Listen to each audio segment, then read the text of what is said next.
episode 14, Spirit Animals, season 2, episode 14. Our very last episode of the season, the river otter, the wise owl, and the transformation of a deer to a stag and back again. That's got to be Trajce, I reckon. Maybe it's Alan. You decide. When fuzzy science can be meaningful in terms of personality profiles, values, and our behaviours, why not have fun and reflect on who we are, how we are, and why, and how we've come to create this show? This episode reveals more intimate details about the mugs from backwater Brissie. That's right. Join the journey with the podcast crew, Trajce, Alan, and Sara. See you next time. Hello and welcome to the Why Work podcast series. You are listening to Trajce Vitkovsky, Sara Pizzell, and Alan Girl. We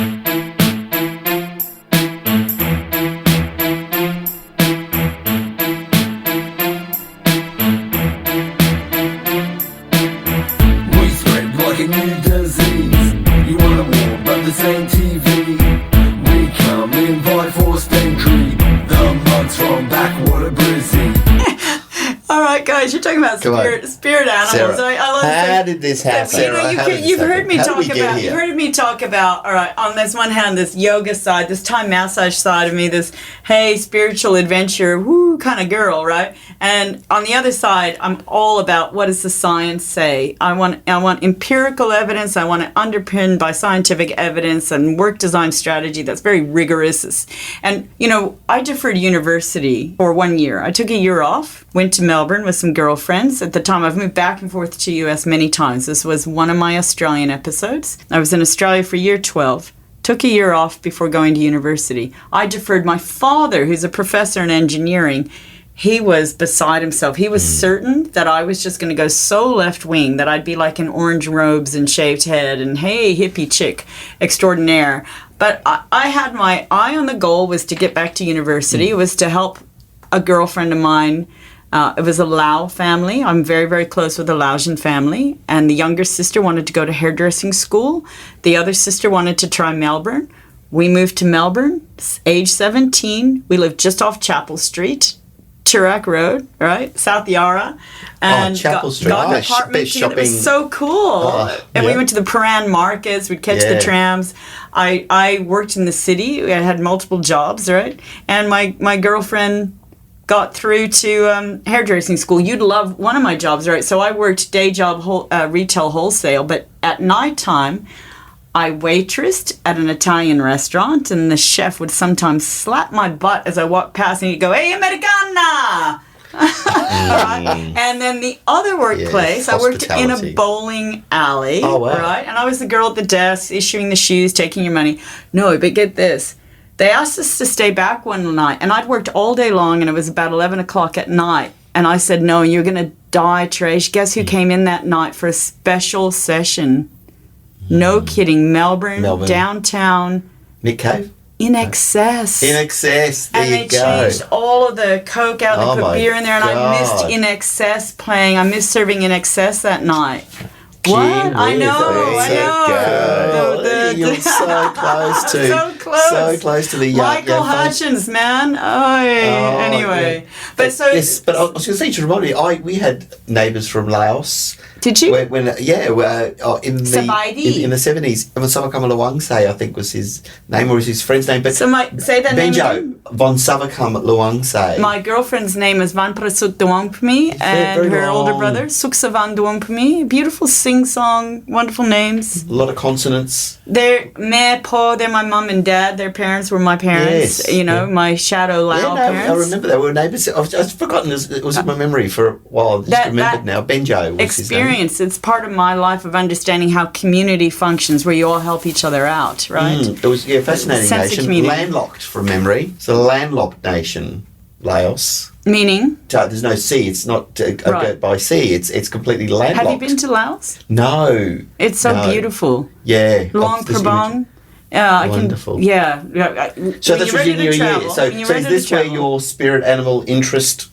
No, it just comes because I'm so curious about this funny stuff, right? About what happens in I've got a girlfriend that would tell me, oh, well, the moon sign is such and such. So you have so this is, in other words, I'm saying this is real, very serious science, tongue in cheek, right? But but stereotypes exist for a reason. Right? Stereotypes okay. exist for a reason. Alan, come on. Owlin, the wise come on, you owl. guys gave me that. Just a play on Stereotypes the exist for a reason. wise Alan. You know, so, Or maybe and if people Howland- are extracting Howland fits. something from their astrological sign, Yeah. right? They may be extracting the parts that are most meaningful and symbolic of them if they're identifying with Yeah, this. so I used to love reading the paper, making sure, oh, yes, my stars aligned. I've got a girlfriend, Jane Teresa Anderson, who is the nation's premier, dream analyst. She's on morning TV. She did podcasts before podcasts were a thing, and she does the alchemy of dreams, dream analysis by alchemy. In other words, trying to. She takes it very seriously. She Who does was the one a in great job. Who was one in the 80s and also Xena, the astrology, like the 80s and 90s? But she doesn't believe in just dream dictionary. She really talks about the symbols that you have revealed through your dreams and psychologically what they mean to you. And she has a background first in zoology and I believe psychology. Oh, this is the animal interest. No, it just makes a good association. But meaning there are some things that we reveal about ourselves, and she can unpack what the symbols and ask the right questions to unlock what might be useful or meaningful to you. Right. So your character, my character is an otter. So while you give me these raised eyebrows, right? And why the otter? Well, so how do you know what your spiritual animal is, right? Spirit animal, there are surveys, online surveys, and we know they're rigorous and they must be right. Okay, so I consistently come up with the otter when I do these personality profile spiritual animals. Triangulated the data. Right, okay. And the otter sees life as a playground. They're incessantly curious, right?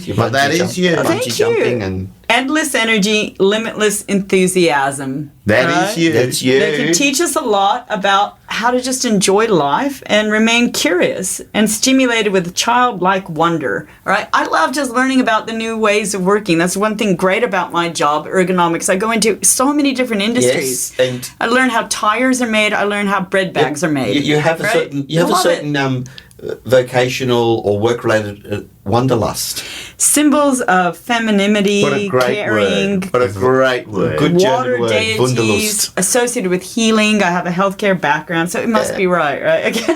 But it's true, isn't it, though, Sarah? Adaptable, change-oriented. I've lived so many lives, it's not even crazy if we start investigating all the places I've lived and traveled. So and it's true because you love working anywhere, but your lust for wanderlust. It's not just travel and doing. Your wanderlust isn't just bungee jumping or going to Laos. Yeah. It's going to these bizarre mine sites or wherever. Or was it Kazakhstan or Uzbekistan? Kazakhstan, but Kazakhstan, I'm sure there's more stands to explore. There's a number. There's Trajce. There are quite a few more mines, I suppose. So maybe that doesn't keep me anchored, or maybe that just keeps me working too high at this airy level sometimes, or wanting to solve all the problems of the world. So whatever our attributes are can also be our challenges, right? And so, Trajce, you did your He's a stag. survey. I know. He's how a good is that? stag. He's a deer. Gentle. No, He's not a deer. He's a stag. All right, more He's a man's manly. man. He's every man's man. But look. So when Trajce, I'm head on a wall soon. He was even brave enough to say he'd wear stilettos down the street. So when I say he's a man's man, he's every man's man. Next time you're having a currywurst in Berlin or somewhere in one of the hunting lodges, you'll see this. You'll see this taxidermy.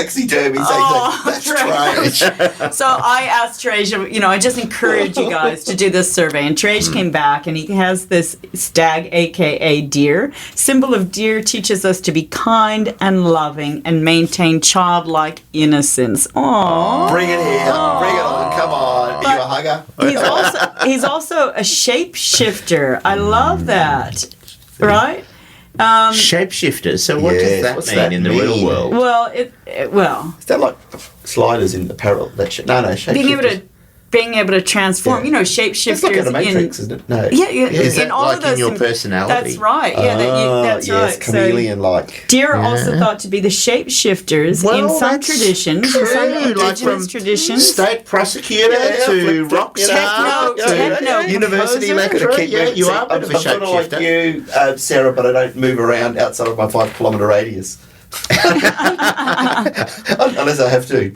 So often young men are led astray by a deer who's disguised as a young woman with intoxicating perfume. Will lead the man away from home, transform her back. So it's good for hunting, right? Good for hunting. See, I'm that deer on the wall, mate. You've got the power to distract and lead people astray. So he's got his wild side there, all right?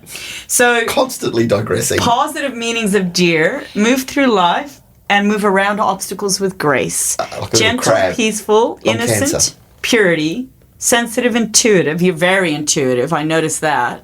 Yeah, your little Asha straight away. You observe. You stay in the forest and observe for a little while. Oh yeah, and then you come out, right? Like a Bambi, almost. Vigilance, Bambi. Ability to change directions quickly. Magical, regenerate. Spiritually guided. You do regenerate well. And how good is that? Throughout the recording of these seasons, that you've we're converting Alan, who had raised eyebrows when I started talking about spiritual animals and stereotypes representing some characteristics. And now he's a believer already. Mighty owl. The mighty owl. All right. The owl. Like Sam can be a loner, and it represents vision, freedom, and independence, and obviously wisdom, right? They have the ability to unlock and inspire your full potential, discover your unique talents. Now, Alan... It would be nice if I could do that. You know, I met you when I was just starting my PhD studies. That's true. And you were so accommodating and so, I guess, you believed in my capabilities. And I really appreciated that early on. And I have to say, Trajce, you like this image because, you know, I've sole parented and I've juggled trying to get scholarships to help me through uni, trying to still run a small business. The idea of juggling, foot, hand, everything, juggling balls in the air comes to mind. So I had a little tiny college-like Yaris, and one time I was dropping Alan off after a lovely, indulgent lunch that was normally, you know, beyond what I would normally enjoy. I dropped Alan off back at the office after a business lunch. And I do like my lunches. Oh, you haven't taken me out. But I loved it. I loved it because Alan's like in this three-piece, amazing, likely very expensive suit and shoes. Right? Probably Armani. Having an Armani suit. And I'm going down Queen Street in Brisbane, serious law. And so my little silver, bit scratched up Yaris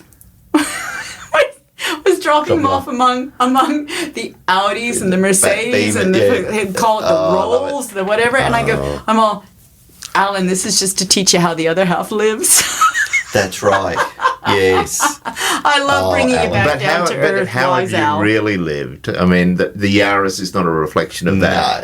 Your life's journey. I have a great life. The otter, traversing that river of life back and forth. And owls are the symbolism of owls are about wisdom, clear vision, having insight, guidance in the unknown, which you want a lawyer to have, discernment, connection to the mysterious and magical aspects of life. So therefore you must like the deer. So what are those?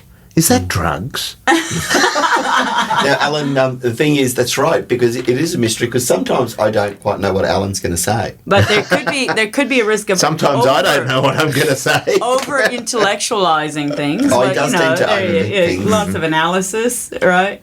And ruminate. You're a ruminator. Piercing gaze and silent flight. That's Alan. Oh, that's Alan. I like that. Yeah. Now, I guess let's drill down, because we sometimes get the occasional owl drop around and opposite the Scouts, but a tawny? What type of owl? What do you reckon? A tawny or... It'd have to be a barn owl, surely. Well, they're pretty... You don't underestimate the old barn owl. The agility of the deer, and I like the idea of lying on my belly in water and like tapping my belly, scratching the otter. The otter, I love it. For those people listening, Sarah's demonstrating. Yeah. Tap, tap, tap. And they're so playful, and they walk all over the rocks and back to the river, and they go down slides, right? Yes, and I guess otters, we'll end with this, they're serendipitous. There you go. Serendipity Sarah. Serendipity. Sarah Serendipity. Lovely. Absolutely lovely. That's great. Thank you. All right. It's a wrap.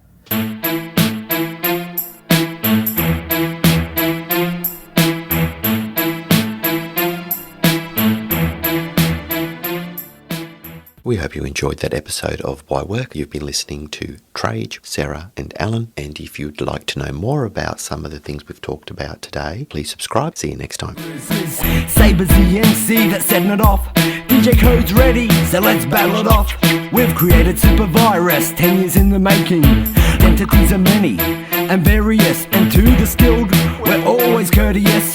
So beware, you're dealing with the deadly serious, mysterious audio manuscript of a team ready and equipped. The CD is out that makes us legit. Not too much has changed, still work hard but never paid back like an encore. Kicking in your front door, diss and wax suckers, my favourite daily chore.